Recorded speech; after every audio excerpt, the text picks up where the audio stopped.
All India Radio presents Morning News.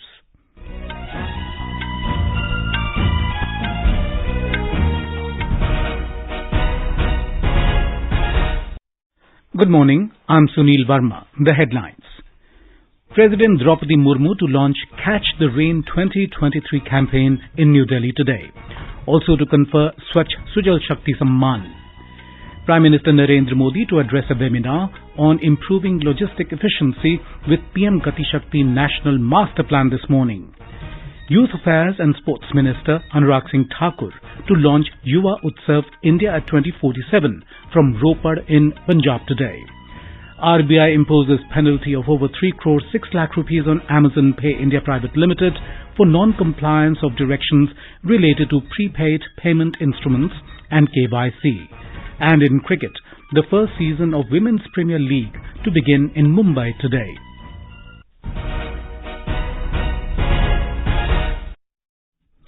President Droupadi Murmu will confer the Swachh Sujal Shakti Samman 2023 under various categories of the Swachh Bharat Mission Gramin, Jal Jeevan Mission and National Water Mission in New Delhi today.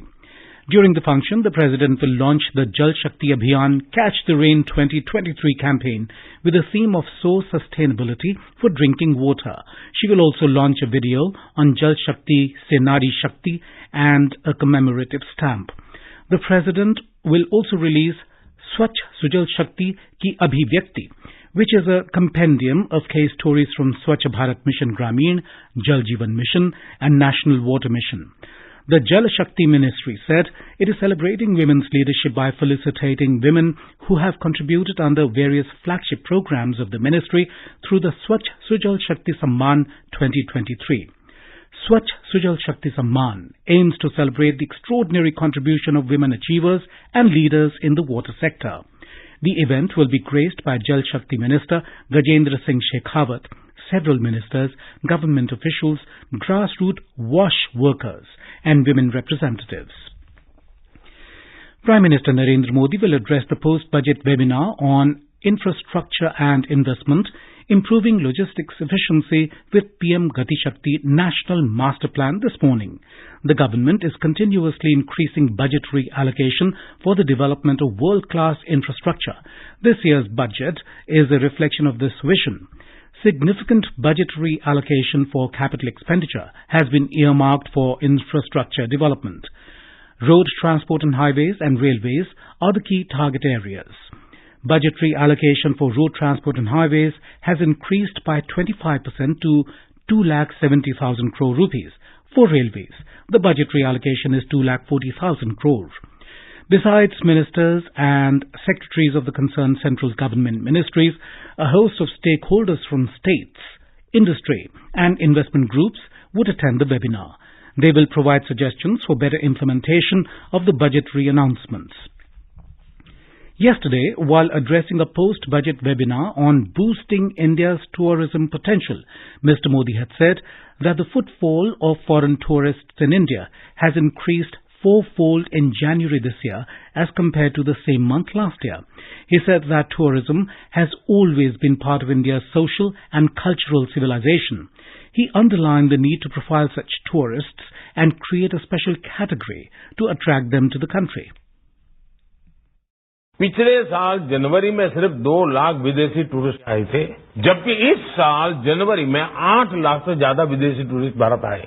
विदेश से जो tourist Bharat आ रहे हैं, उन्हें भी profile करके अपना target group तय करना होगा। विदेश में रहने वाले वो लोग जिनमें ज्यादा से ज्यादा खर्च करने की क्षमता होती है, हमें उन्हें ज्यादा से ज्यादा संख्या में भारत लाने के लिए विशेष रणनीति बनाने की आवश्यकता है। ऐसे टूरिस्ट भले ही कम दिन भारत में रहेंगे, लेकिन ज्यादा राशि खर्च करके जाएंगे। Mr. Modi insisted on developing 50 such tourist destinations that every tourist from around the globe would want to visit on a trip to India. He also mentioned developing apps for tourist destinations in all Indian languages and those listed in the United Nations. Mr. Modi said all languages should be incorporated while designing the content for tourism and asked to further modernize tourists' apps and digital connectivity. Saying that villages are becoming centers of tourism in the country, the Prime Minister remarked that remote villages are now coming up on the tourism map due to their improving infrastructure. He informed that the central government has started the Vibrant Village scheme for the villages situated along the border. हमारे दूर सुदूर के गांव अब tourism के map पर आ रहे हैं। केंद्र सरकार ने बॉर्डर किनारे पर बसे जो गांव है वहां वाइब्रेंट बॉर्डर विलेज योजना शुरू की है। ऐसे में होम स्टे, छोटे होटल, छोटे रेस्टोरेंट हो, ऐसे अनेक बिजनेस के लिए लोगों को ज्यादा से ज्यादा सपोर्ट करने का काम हम सबको मिलकर के करना है। Youth Affairs and Sports and Information and Broadcasting Minister Anurag Singh Thakur will launch Yuva Utsava India 2047 from Ropar in Punjab today. He will also launch the dashboard of Yuva Utsava during the event. Yuva Utsava will be simultaneously hosted at Pratapgarh in Uttar Pradesh, Haridwar in Uttarakhand, Dhar and Hoshangabad in Madhya Pradesh, Hanumangarh in Rajasthan, Saraikela in Jharkhand, Kapurthala in Punjab, Jalgaon in Maharashtra, Vijayawada in Andhra Pradesh, Karimnagar in Telangana, Palakkad in Kerala, and Kadalur in Tamil Nadu. In the first phase, Yuva Utsava will be conducted in 150 districts across the country by the 31st of this month to celebrate the youth power. Lok Sabha Speaker Om Birla and Union Minister of Micro, Small and Medium Enterprises Narendra Modi will inaugurate the MSME's Industrial Exhibition and Fair at Kota in Rajasthan today.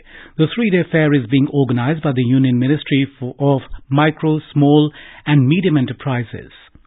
The objective of the exhibition is to connect entrepreneurs and youth of the Hardoti region with innovations and develop their skills and competence. More than 300 MSMEs entrepreneurs from across the country are participating in the fair. These include MSMEs working in the engineering sector, startups, khadi and village industries, agriculture and food processing, foreign exports, and MSMEs associated with choir board. In Meghalaya, NPP Chief Conrad K. Sangma has reiterated that he has the support of 32 legislators amidst many political twists and turns. In a series of developments, NPP Chief Conrad K. Sangma met Governor Phagu Chauhan at the Raj Bhavan in Shillong yesterday morning to submit his resignation as the Chief Minister and stake his claim to form the next government. He paraded 29 newly elected members, including 26 of the NPP, 2 of the BJP, and an independent before the governor. After holding a meeting of different parties, including UDP, former Chief Minister and TMC leader Mukul M. Sangma said that the numbers were not with the NPP and expressed confidence that the other parties will form the government. However, NPP Chief Conrad Sangma announced in the evening that he has support letters of 32, including the 2 members of Hill State People's Democratic Party HSPDP, and submitted the same to the governor. He also added that the day of the swearing-in will likely be on the 7th of this month, depending on Prime Minister Narendra Modi's schedule. However, the developments took another turn when HSPDP President KP Pangnyan and Secretary P. Rinta Thiang wrote to Mr. Conrad Sangma saying the party had not authorized its 2 MLAs, Methodius Dakkar and Shakliyar Varjari, to lend support to the formation of NPP-led government. This is All India Radio giving you the news.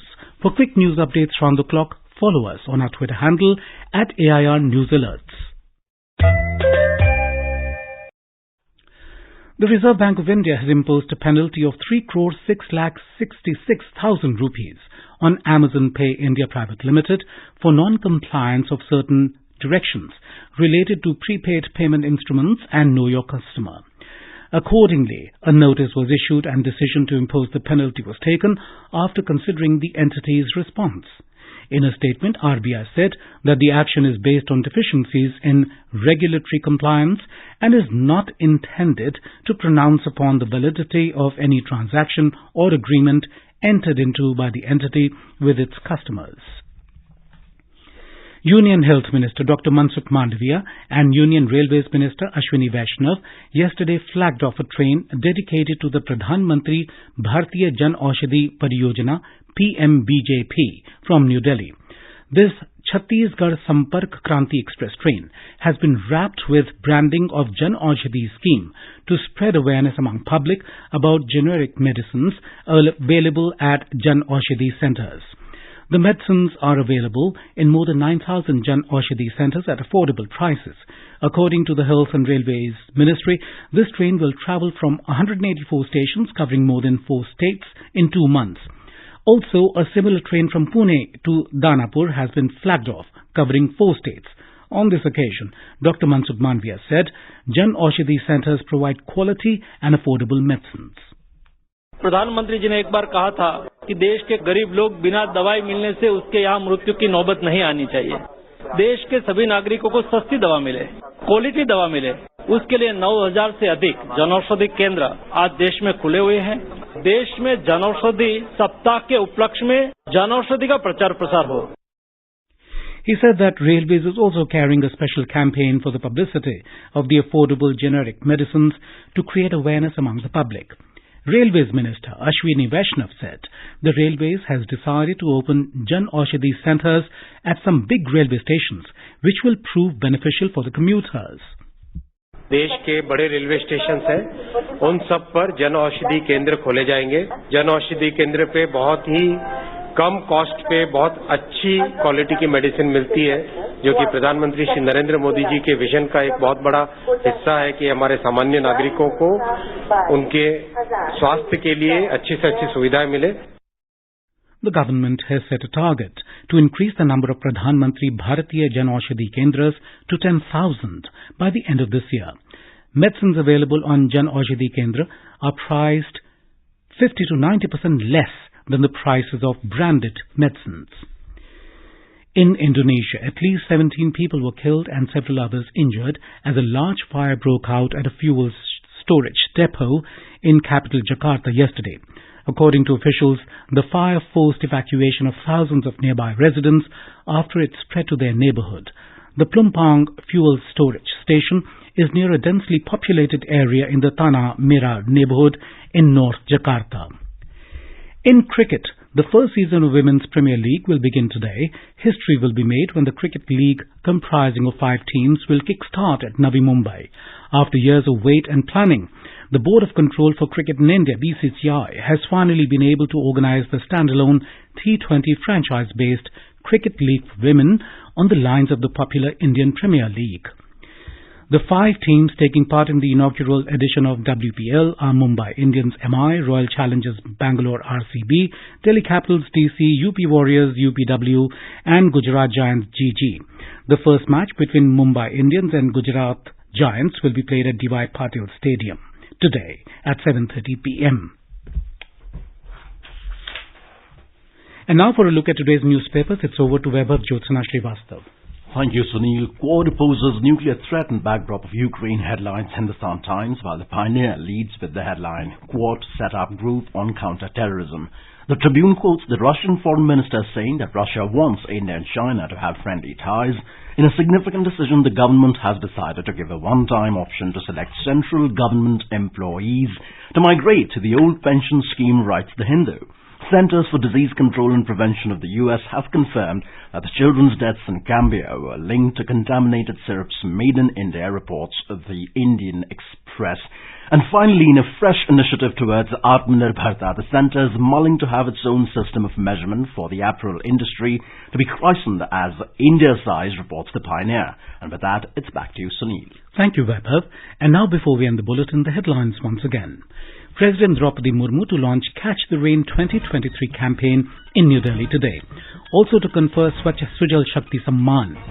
Prime Minister Narendra Modi to address a webinar on improving logistic efficiency with PM Gatishakti National Master Plan this morning. Youth Affairs and Sports Minister Anurag Singh Thakur to launch Yuva Utsava India at 2047 from Ropar in Punjab today. RBI imposes penalty of over 3 crore 6 lakh rupees on Amazon Pay India Private Limited for non-compliance of directions related to prepaid payment instruments and KYC. And in cricket, the first season of Women's Premier League to begin in Mumbai today. And with that, we end the morning news. Have a nice day.